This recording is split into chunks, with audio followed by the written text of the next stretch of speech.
We have with us Ananya ma'am, and she's going to talk about imposter syndrome. I think something that a lot of students are facing difficulties with and don't know how to handle. So, thank you, ma'am. Thank you for taking the session for us, and over to you. Thank you. Thank you so much. Thank you for giving me this opportunity to talk about something which I know many people experience but do not talk about so often. So, this is a very pertinent topic. And even after putting it out on the social media that I'm doing it, I got a lot of personal messages saying that it's a very important topic and needs to be talked about. So, thank you for organizing this. So, without further ado, just a little bit about me. I am Dr. Nanya Sinha. I am a clinical psychologist. I have recently founded an organization, an online mental health platform called Therapy, and I'm the chief clinical psychologist there. And today I'll be talking about overcoming imposter syndrome.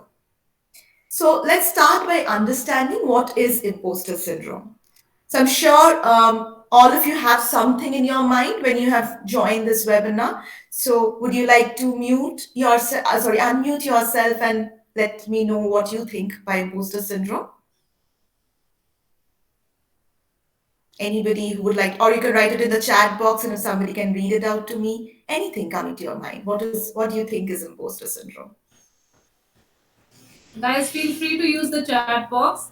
Also, half an hour into the session, we'll be posting anonymous query form as well, where you can ask your queries anonymously, and it'll be answered live by Ananya ma'am after her session is over. So, in case you want to ask anything anonymously, you can do that as well. So, we'll be posting it by 4:30. Any queries, guys? You can ask right now. I mean, you can start with your queries as well, or whatever.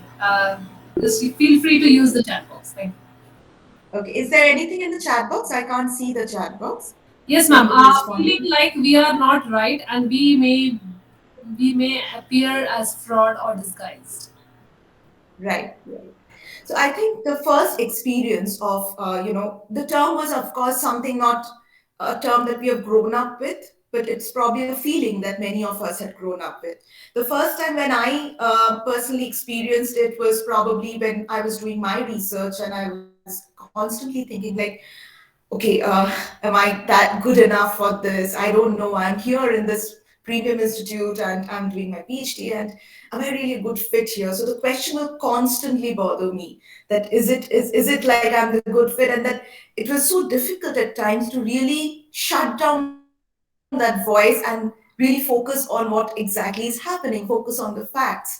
And then when I started sharing the feelings with others, that we sort of started talking about how to overcome imposter syndrome. So, imposter syndrome is not something which is a clinical syndrome, which is something we read about clinically. It's a term given by social psychologists. I'll talk about that. But it was more in terms of when you share with others, you will get to know that there are many, many people who experience the same. So the idea of imposter syndrome is that, their fear of being a fraud, you being consistently anxious that you will be found out and convinced you don't really deserve success.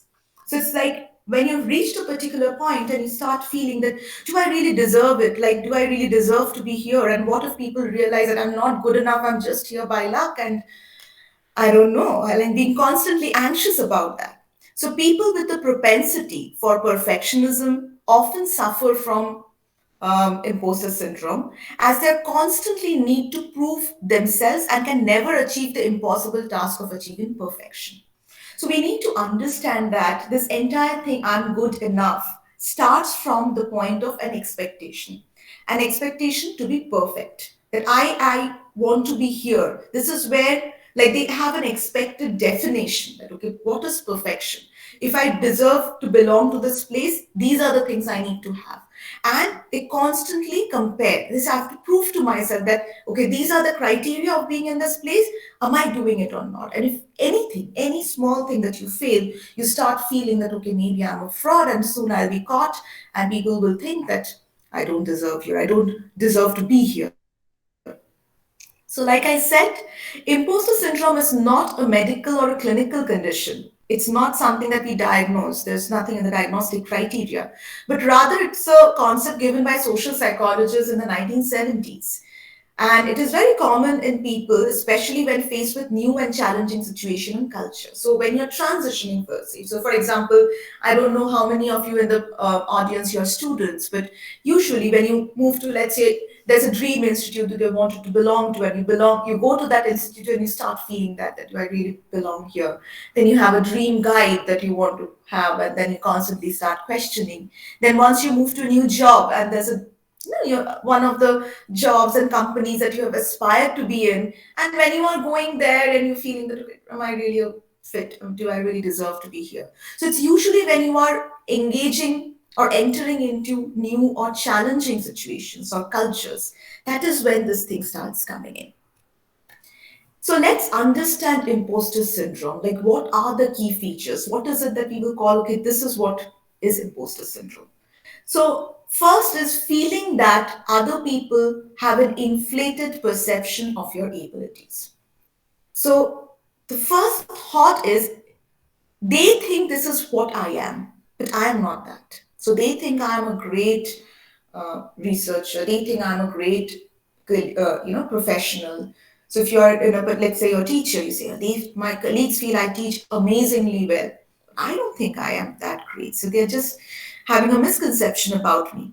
So, feeling that other people have an inflated perception of your abilities. And that is followed, of course, by the anxiety that what if they come to know that whatever they're thinking about me is wrong? So comes the next one, a fear that your true or reduced abilities will be found out. So now that, okay, people think this is where I belong, or this is where I am, this is how I am. But I know I'm here. This is my perception that I'm here and they think I'm here. What if they actually find out that I'm actually here? So then there is this thing of, once they find out, I will be shamed, I will be humiliated. So these are very strong negative emotions. Nobody wants to be in a place of shame and humiliation. That is why there's so much anxiety associated with it. And no matter how much you've achieved, the next time you have the feeling, this time I'll finally be found out. So the interesting part about imposter syndrome is it's not you're consistently probably doing well. So let's say every year you're getting an award for let's say the best employee. Every month you're getting some kind of reward for your work. Something is happening consistently, but you are living with that fear, with that anxiety consistently. So even if you achieve something at this point, you think, okay, next time I know I will be caught. This time was just a lucky one. They couldn't find that out. Next time I'll be caught. So you're always in that space of being in the fear of being found out. So even if you are experiencing something, even if you're experiencing success in any way, or people are appreciating you, praising you, giving you rewards, you are constantly thinking, okay, this one is done. This one they didn't find out what I really am. Next time they will find out. And that what that leads to is an inability to internalize success despite all external and objective evidence. So usually imposter syndrome is found in people who are achievers, who are really, um, either they have reached a particular point or they're in the journey of reaching, they're doing well, for example. So there is a lot of external and objective evidence. When I say external and objective evidence, it can be about anything. So let me also make this thing clear. Imposter syndrome is not necessarily about success like material success. It's not like you're achieving something. It can also be like people think I'm kind, but I know I'm not.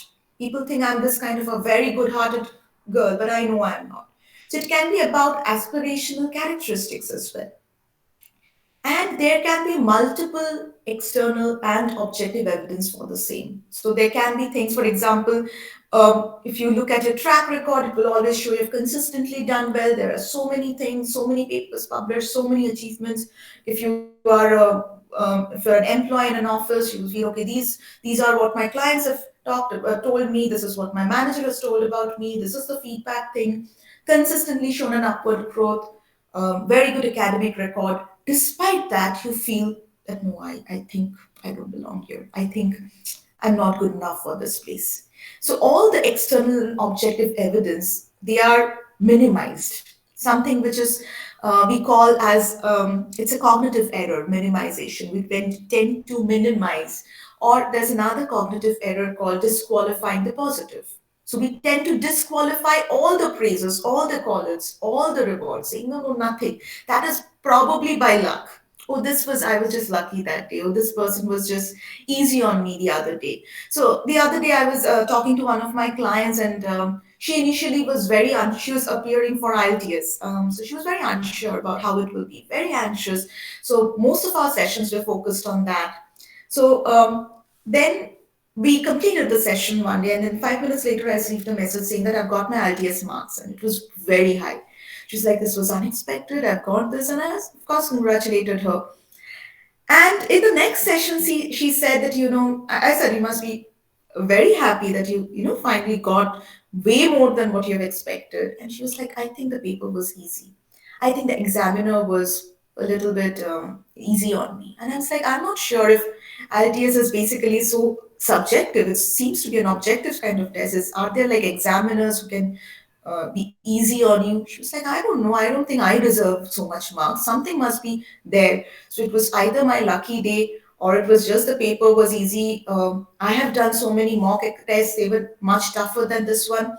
So it was not me. It was definitely not me that made me score this marks.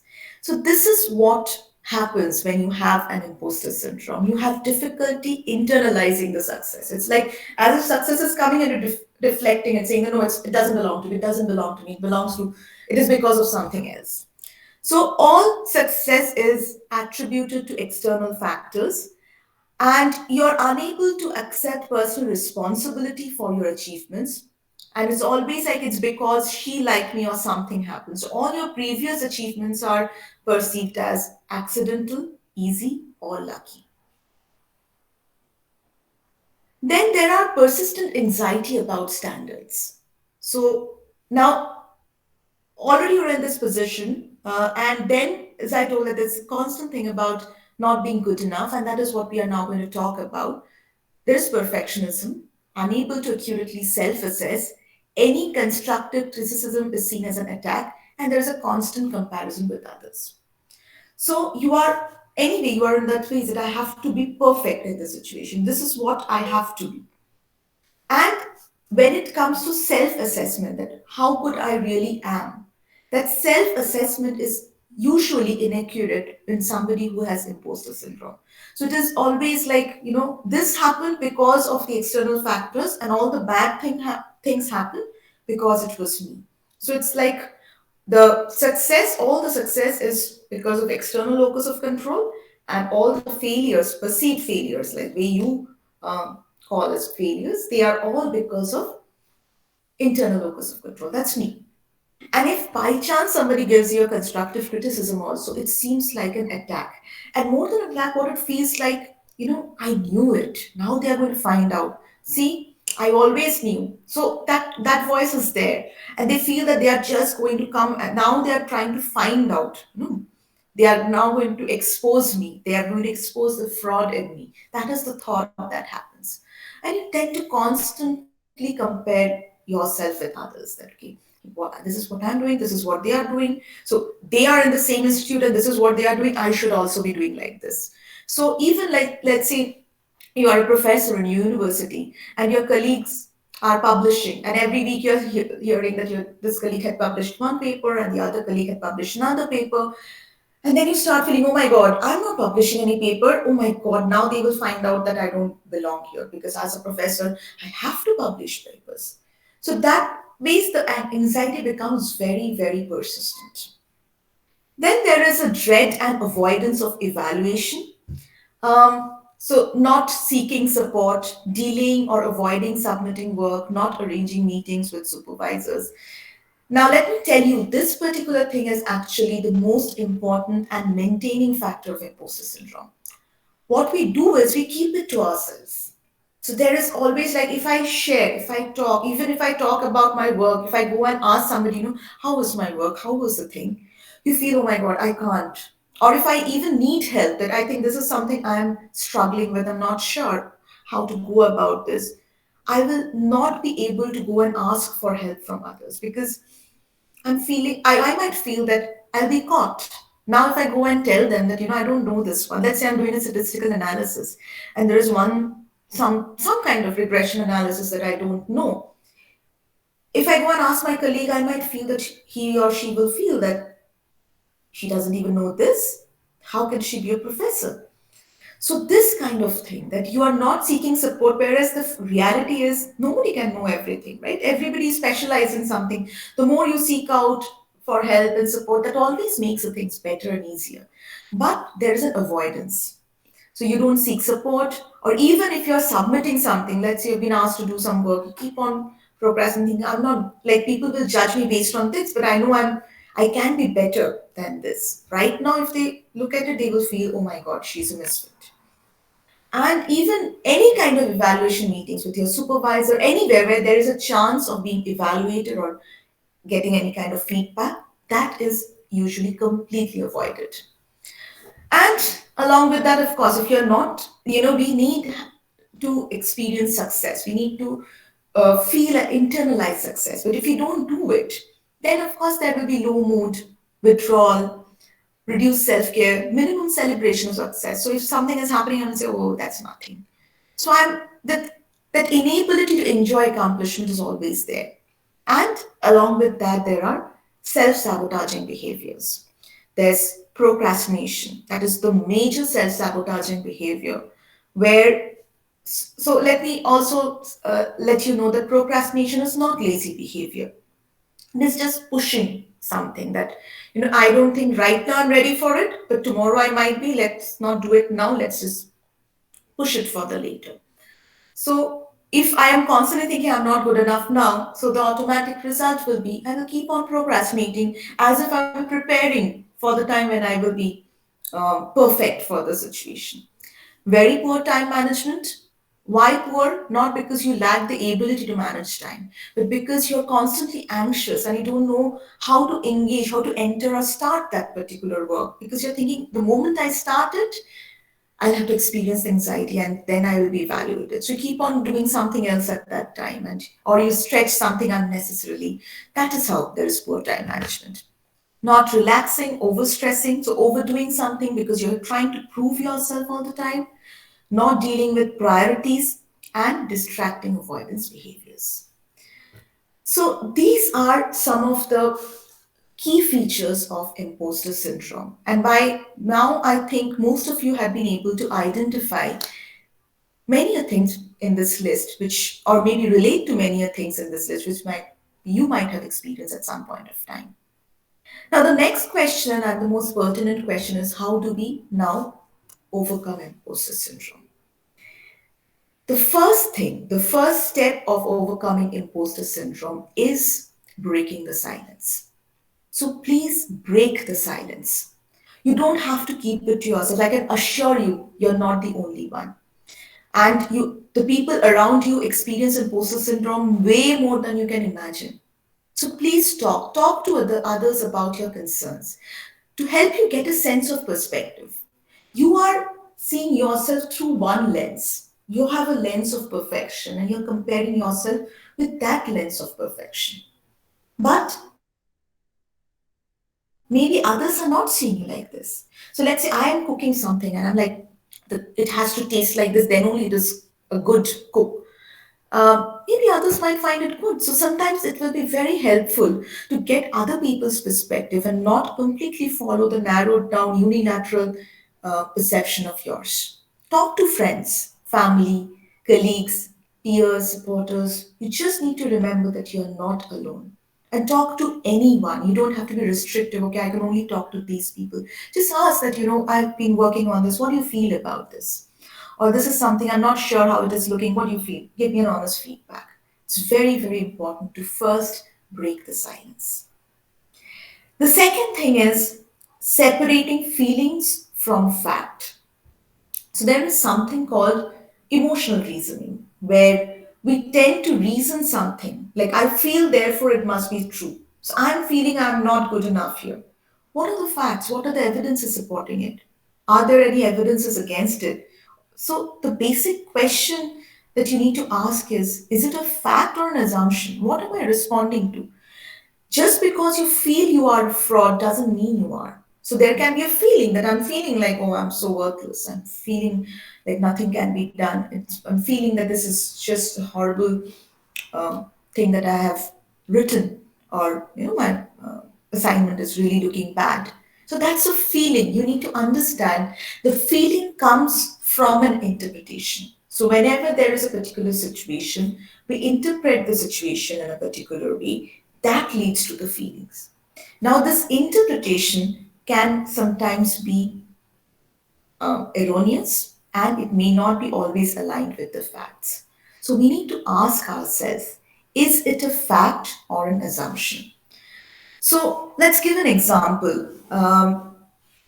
Let's say that I'm now going to demonstrate how interpretations and feelings are related. So let's say you've gone to a market and you just happen to see your friend and you just wave to the friend, said hi, and the friend didn't wave back. So this is a situation. Your interpretation can be that, oh, he's avoiding me. That means he doesn't want to talk to me. Oh my God, I lost this friend of mine. And this might lead to a feeling of anxiety, sadness, anger. And your behavior then will be, you will say that, okay, if he doesn't want to talk to me, I will also not talk to him. It's okay, I will not connect with him. But in the same situation, if you interpret the situation as that, oh, I waved at him, but he didn't wave, maybe he didn't see me. Let me just go a little bit nearer to him and try to call him. Then your feeling will be neutral, nothing actually. And your behavior will probably reach out to him and try to call him. Or even if the person is very close to and just passed by, you might think that maybe he didn't notice, or maybe he was preoccupied with something. So your feeling will be okay, might be concerned a little bit that what was he so much preoccupied about? Is everything fine? You might then your behavior might be that I'll call and find out what is going on with him. So the way we interpret a situation has a very powerful impact on the way we feel. So our feelings are not like random, they are always based on interpretations. So all we need to find out is, are these interpretations evidence based or they're just assumption based? I have to find out whether it is a fact or an assumption. I am not a fit here. I'm doing terribly in this course. If that is a feeling, ask yourself, is it a fact? Let me go back and check the facts. What does the fact say? Or is it like I'm assuming that people do not like me? Have they ever told me they don't like my work? What do I have any evidence for that? So it's very important that we ask someone else if you are really not sure. Decrease the distance between self image and an objective view. How you see yourself contrasted with how others see you. So there can be a big difference between how you are perceiving others seeing you and others actually seeing you. So I might think that others are thinking, oh, she's like this, and this, but maybe they're not thinking like that. So we have to go and check what are their perceptions, whether others are putting us on the pedestal or they're taking us down, or they're just seeing that, okay, this one is really good. They're acknowledging our success, like even by even. What exactly is happening with others? That is something we need to go and check with others. And along with that, there is self doubt. So, self doubt is basically realistically where you should be at a specific stage of learning and where do you realistically aim to be. Reframe failure or not knowing as an opportunity to learn. So what means is, when we use the term failure, that means we have defined success somewhere, and that success is based on some expectation that this is how I should be. So there are lots of shoulds, lots of musts, lots of, this is how ideally things are expected to be. So this is where we keep ourselves. And when we don't achieve that, we experience self doubt.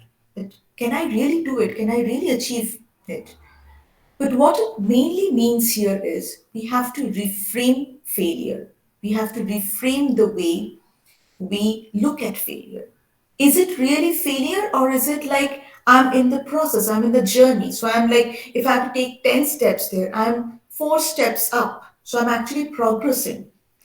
Is success a very all or none thing? Is it like I'm here and then I go up the ladder and that is how things work? Or it is a journey in itself? And the journey is not always upwards. The journey can be like this, and then you go down, and then you go up again, then you go down again, and up and down and up and down, and slowly you reach a place. And also understanding that place that I'm talking about of success, of my perceived expected point of success, how realistic is it? And even if it is realistic, what is the realistic frame of time? So before I label myself as a failure, before I say that, just nothing can be done, I'm just a fraud in this place. These people are amazing. I don't fit in here. They think I am great, but I know I am not doing anything of that because I'm constantly failing my expectations. So nothing can be done. But if you just change that expectation, and if you change that, okay, let me see what they are actually expecting or perceiving me as, and what I am expecting, and accordingly we fit things in, then it might be easier to work with your self doubt. Now, very much connected to the self doubt is the perfectionism. So it's all very connected. And I think by this time you might have understood also that a lot of this imposter syndrome is basically coming from the point of how you are defining perfection. So we always say that, aim to do well and attempt to achieve excellence, but that is very different from perfection, which is usually impossible. Like if I just say that, for example, I'm giving you this example of somebody thinks that I'm very kind, but I'm actually not that kind. If I keep thinking like that and I think I'm basically an imposter, and they will soon find out I'm not so kind. What I'm expecting from myself is 24/7, 365 days a week, a year, every time I will choose kindness.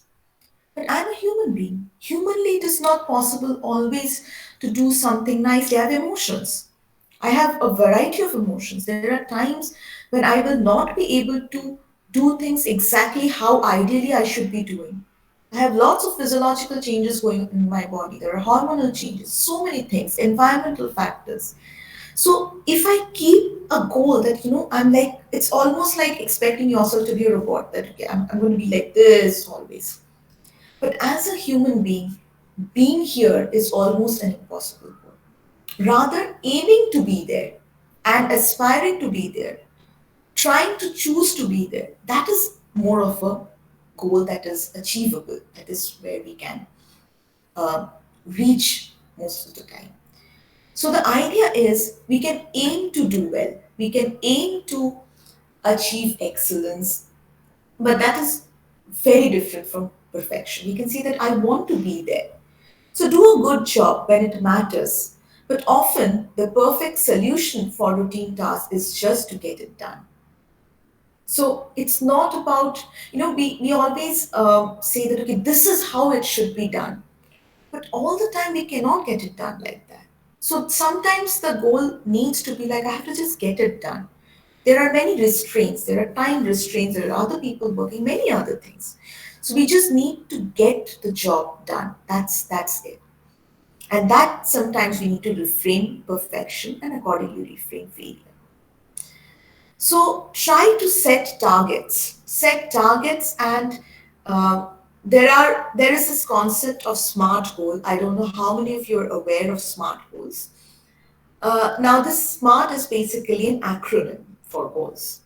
So that the goals need to be specific, measurable, achievable, relevant, and time measured, which means SMART. S for specific, M for measurable, A for achievable, R for relevant, T for time measured. So, whenever you keep a task for yourself, try to define it according to the SMART goals. For example, if you say, I want to do well in this project, that's a very vague thing because you don't know what good is. But if you make it like a SMART goal, what does specific in the SMART goal represent? So if I want to do well, that means okay. I have to say exactly what I mean by doing good in this project. So it can be very specific, like let's say highlighting these things, or being able to put these things together, or at least being able to articulate these parts. So there should be some criteria.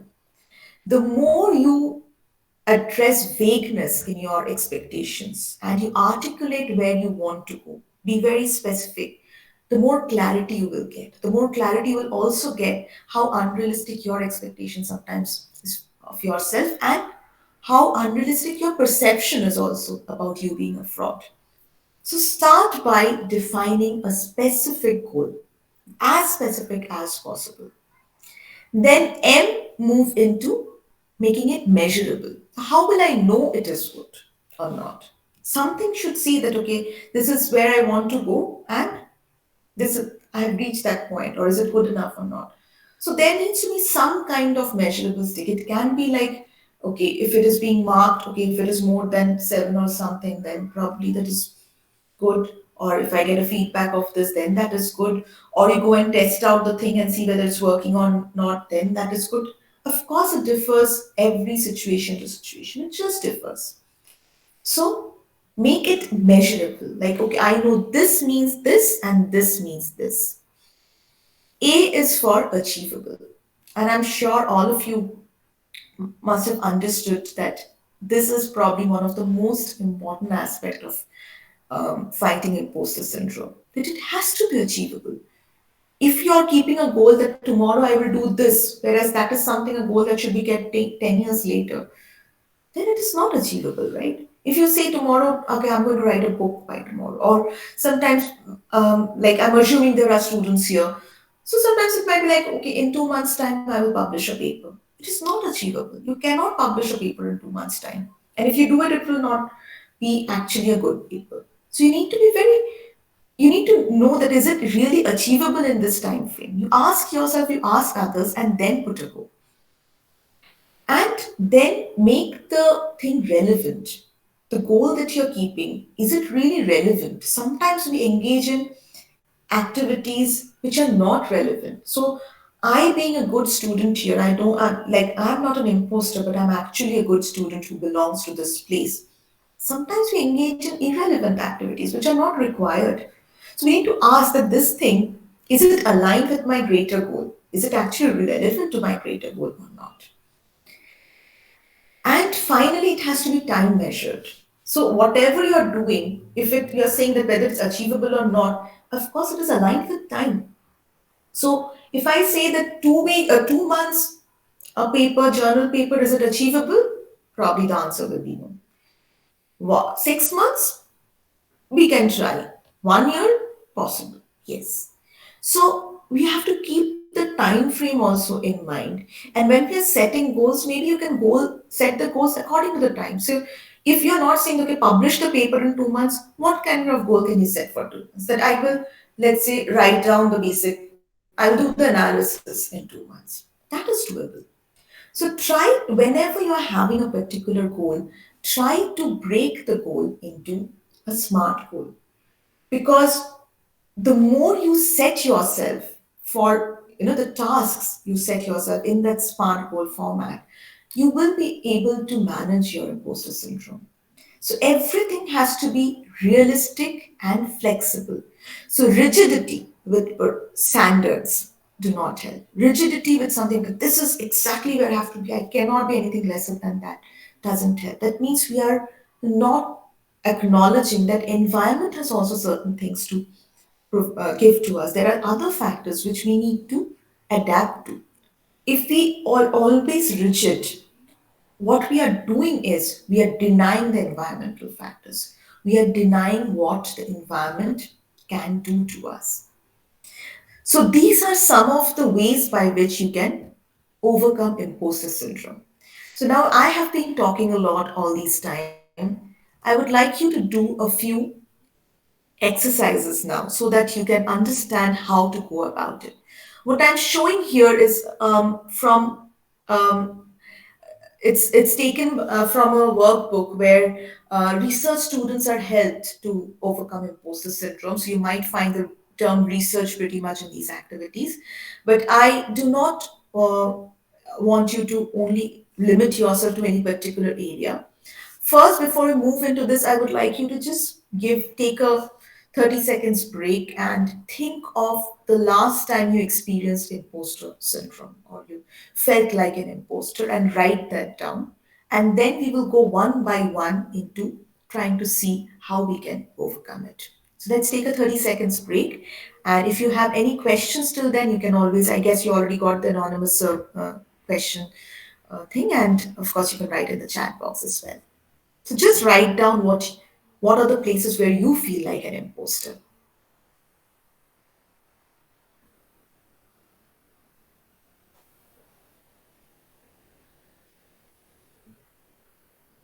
Ma'am, there are some questions in the query form. Do you want to take it now or afterwards? Okay, I'll just take it afterwards. I'll just finish this activity in Sure. another 10 minutes and then I'll take it. Okay.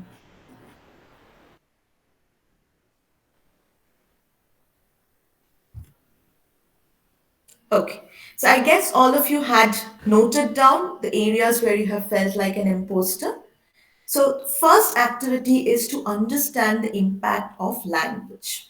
When we talk of being an imposter, it's almost like it starts from the way we are discussing it. So concrete, immovable language can create the feeling of success or failure or nothing in between. It's a very all or none space. And that puts you in a pressure of, constantly aligning with one category. If I'm not doing this, then I'm definitely failing. So if I'm not doing this, I'm a failure. So what I would like you to do is I would like you to see how you've written that thing and also be a bit mindful about the kind of words that you are using.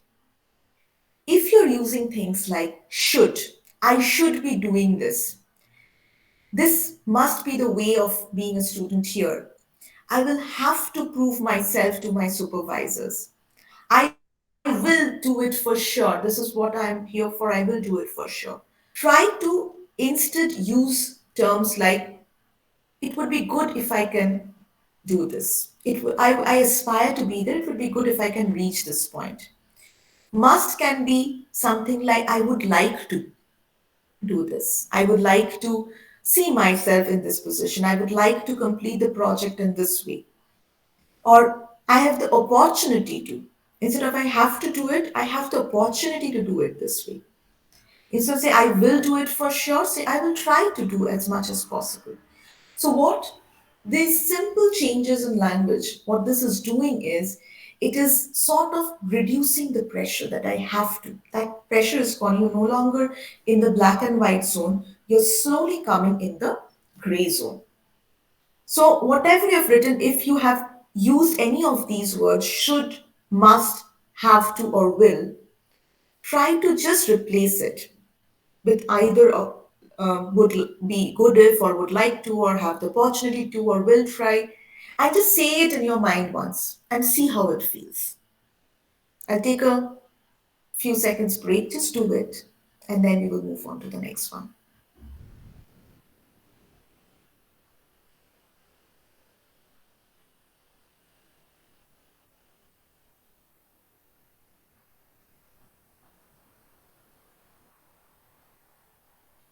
Right.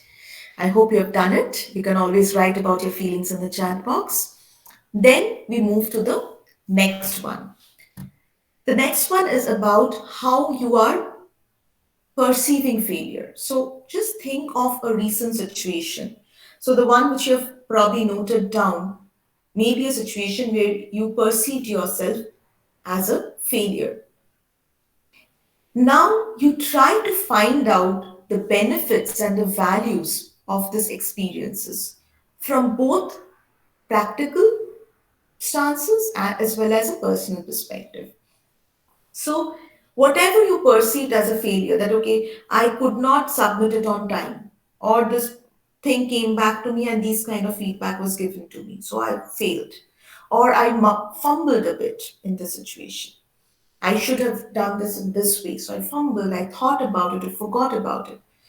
So, Try to find out the benefits and values of the experience.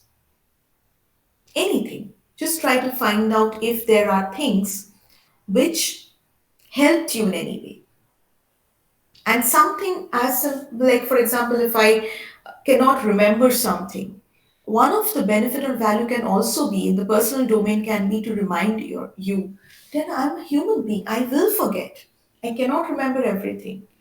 So it's fine. And maybe next time, whatever I find it difficult to remember, I'll make a note of it. That's it. Do I really need to talk to myself in the language of things being a complete failure? So I hope you've made a note of this. We move to the next one. Third is develop something we call as a professional mantra. Now, this is a it's a term that was given primarily to help anybody, either a workplace employee or researcher or student, any other person. Like, you need to have some kind of principles. It cannot be like I have to be there. You need to put things in. So this is a developed paragraph that describes the attributes and skills that show you to be a capable and developed. Here they are saying researcher because, as I told you, it's from a workbook. Let's say develop professional. Describe what is within your limits rather than what is outside your control. So just try to think that I am here. I want to be there. I would like to be there. But also, what are the things that is doable for me? Like here, it's saying that I will drive a project forward even under resource and budget constraints. So that is my professional mantra. I'm acknowledging that there are budget constraints and I'll drive the project forward. I'm not saying I'll make the project look like this. Otherwise, it's a failure. Or I am persistent and committed, putting effort into my non research project obligations. So, something like this is again, as I told you, it's about research, so they're giving this, but anything like even let's say if you're an employee in a particular place, you of course there are other requirements that you might need to be engaged in. So you would try to develop your professional mantra that I am so and so. Somebody might say that I'm a parent, a carer, and I'm still able to progress my knowledge in my professional area. So just try to highlight the attributes and the skills to show you to be a capable person, and at the same time focus on the things which you think your things are in your control, things which are not in your control. And that brings us to the fourth activity, which is you try to write down what are the things which are in my control. And based on that, try to define an outcome and a time limit. Like the SMART goal. This is basically in alignment with the SMART goal. So what are the things? These are the things, one, two, three, four in my control. Based on these things being in my control, this is an achievable output.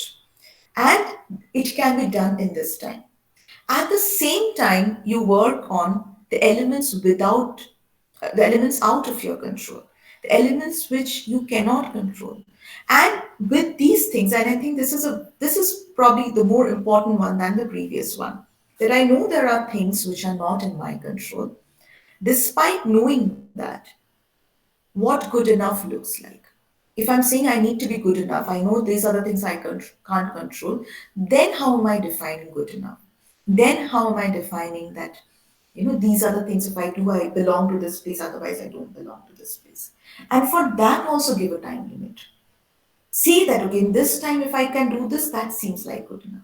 So you will be dealing with an achievable, realistic goal, not a vague, unrealistic impossible goal of perfection. And then you can also reflect. Of course, we want all of you to try and always aspire to be the best version of yourself. So do the reflection like, what more could I have done to make it excellent but not perfect? What else could I have done? So if I had to put in more effort, so what it is doing is it is giving you specific ways of working, not a very self-critical approach that, oh, you didn't do it and then anxiety, now you'll be found out, and you are only moving in feelings. What this will help you do is it will help you push to a more control based space. where, okay, I know I could have probably done this. So next time I can focus on these things, and these are the things which are doable. So at this point, I think I will take a few questions, and maybe is it fine? Can we Yes, take the ma'am. questions now? Yeah, one Yeah. minute. I'll just. So, Does anybody have a live question, or you go with the chat questions? Okay, I'll just. So, how to differentiate between fact and assumption, especially when the area is so gray and subjective? No amount of reconciliation helps. okay. So that I think that's a very good question, because that is probably the one which we most struggle with. Now, fact is exactly what the situation is. So, for example, if let's say I'm saying that I got 75 in an exam, so that is the fact. Whether it is good, bad, how we are interpreting is the way we are interpreting it will make it good or bad. So the only fact was that I got this marks. Now I'm saying, oh, I did terribly poorly in this situation. So that is when I'm interpreting it. So at that point, we need to find out that, okay, on what basis? How am I saying? So let's say if I say that everybody in my class did more than 90%, that means that's why they are much better than me. And I got 75. That means I'm so bad. So that means we have some points, some ways of connecting. However, at the same time, we need to understand that we cannot, and I'll just probably put this one, like I'll just minimize this for a while, stop presenting for a while, so that I can see who all are there. So it is very important to also understand that when we are talking of being a good student, that good student perspective is not only based on the marks. If I'm saying, oh, 75, I'm a failure and I'm like an imposter here, I need to then go back and ask that what are the things that actually would make me a good student here? Or let's say if I'm in this course, I finally want to be a good professional at some level. So, what are the different characteristics? And then see that, okay, do I have any of these characteristics? What are the things? Let's say there can be one paper where I did poorly, but in the other papers I've done well. Or maybe the theory papers, I don't like writing, so I don't do well in theory papers. I do well in the practicals. I'm very good with people.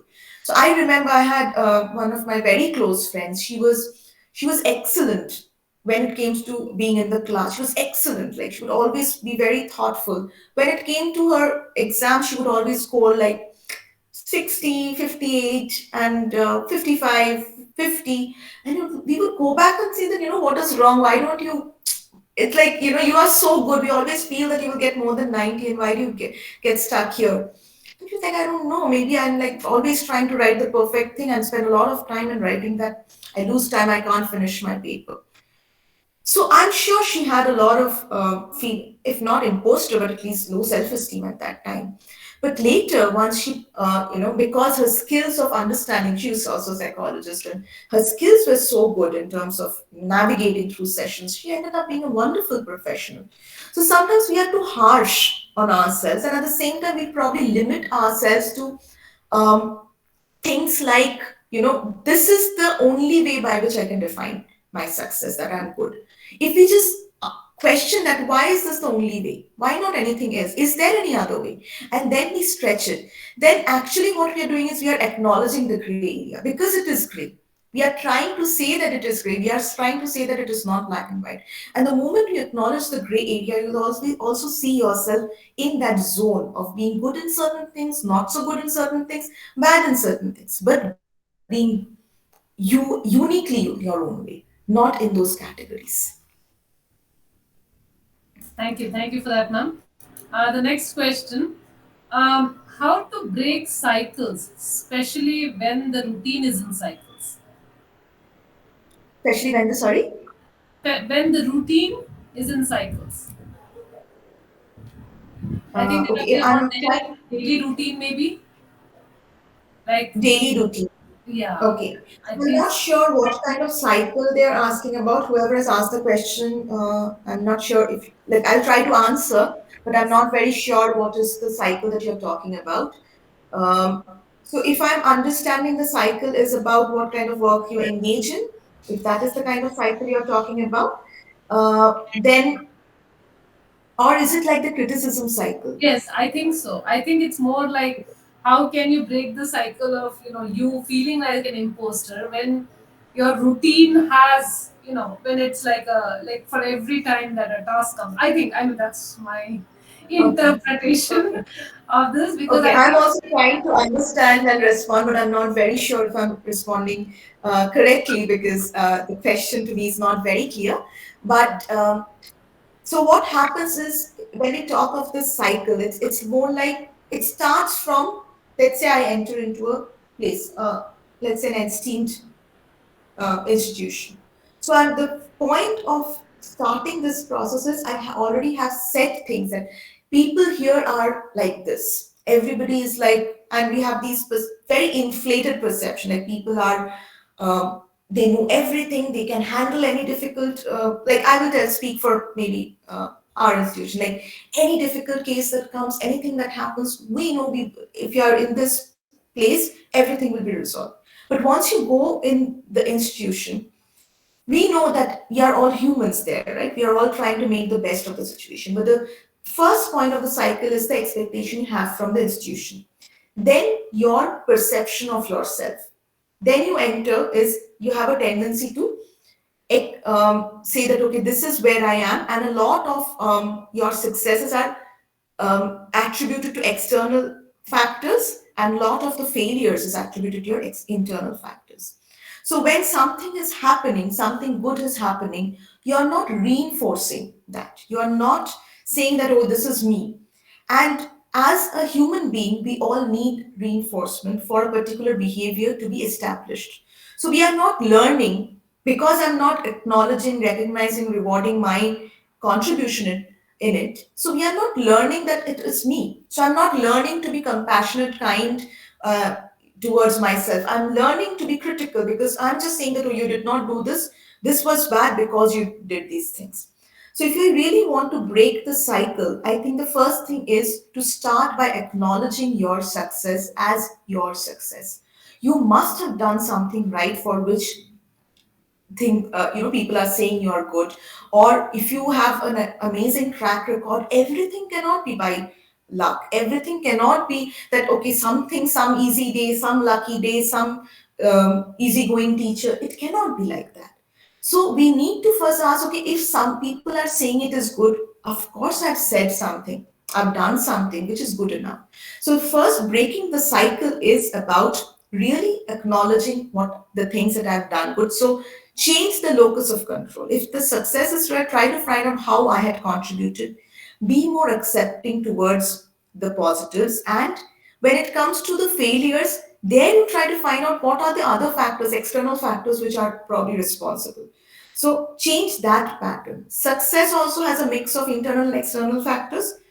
Failure also has a mix of internal and external factors. Try to see both of them, and probably that ways your cycle can be broken. I hope I have answered the question. I'm not too sure about whether this was the question. yeah, you answered it beautifully. I hope it got answered.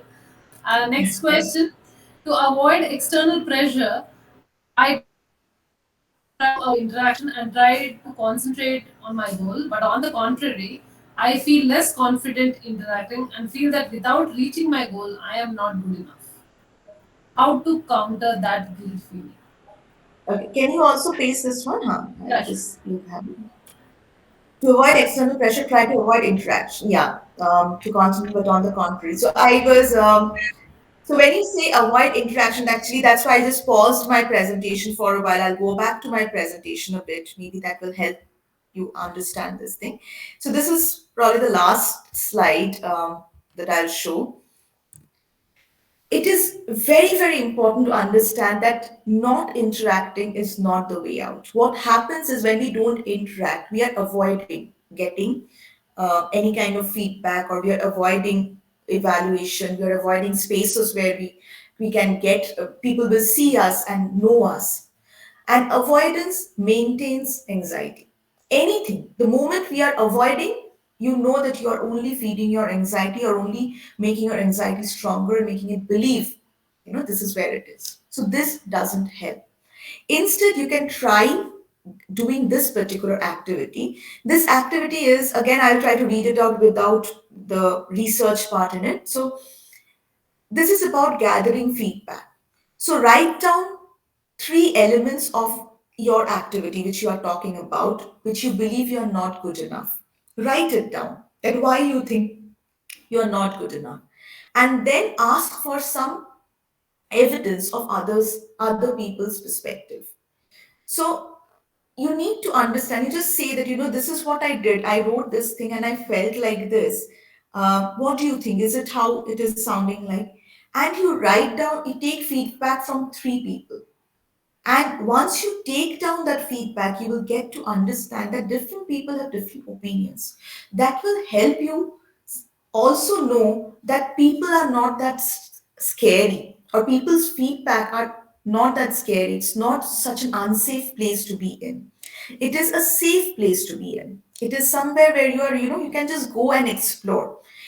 It just takes one step. That step is the biggest step. It's most difficult to go out and ask for feedback.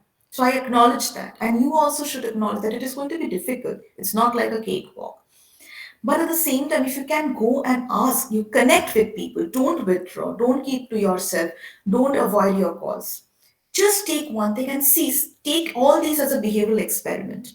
Ask yourself, okay, let me do this experiment and let me see how it goes. I will just write down, okay, I did this and this is how it turned out.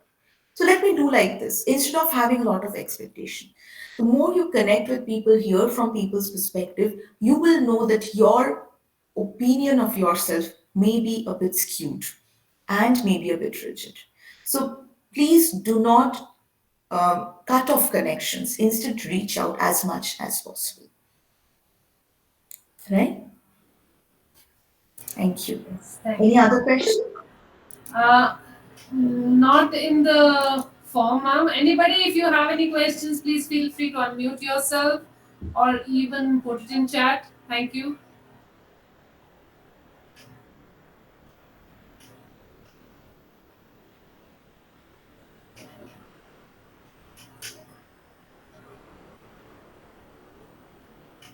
Okay. So I guess your, yeah, actually your presentation was really very what do I say? You could easily understand. So if somebody had a doubt about whether they are having imposter syndrome, I'm sure your presentation did provide the clarity and what needs to be done in order to handle it. I really think that will help the students because I personally, ma'am, actually, I myself did not know about imposter syndrome till a student told me that there is such a thing that they are facing. And then I Googled it, Hmm. as always, and found out there is something like this. And I was like, oh, we need to get in an expert in order to know how they should be able to handle it. So that's the first, Right.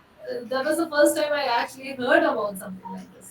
So I'm glad. I'm Right. sure the students who attended it today, and even the students who will watch the recording later, they will get some help from this, and hopefully, know how to handle it.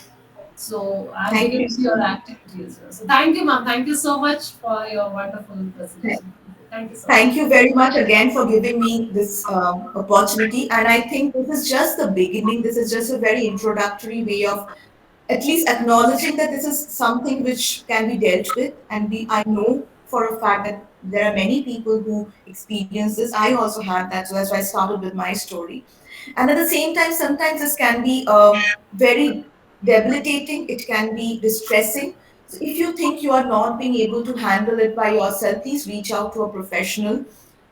Sometimes just having a few sessions really help. Because we struggle a lot with ourselves. We struggle a lot in terms of trying to find a way out ourselves, which is not required. So if you think that you need support, need help, please reach out so that the professionals can also guide you to help you out of this place and you can deal with the situation better. Sure. Okay. Thank you so Thank, much. thank Thanks you again. guys, and thank you. Please do fill in the feedback form. It's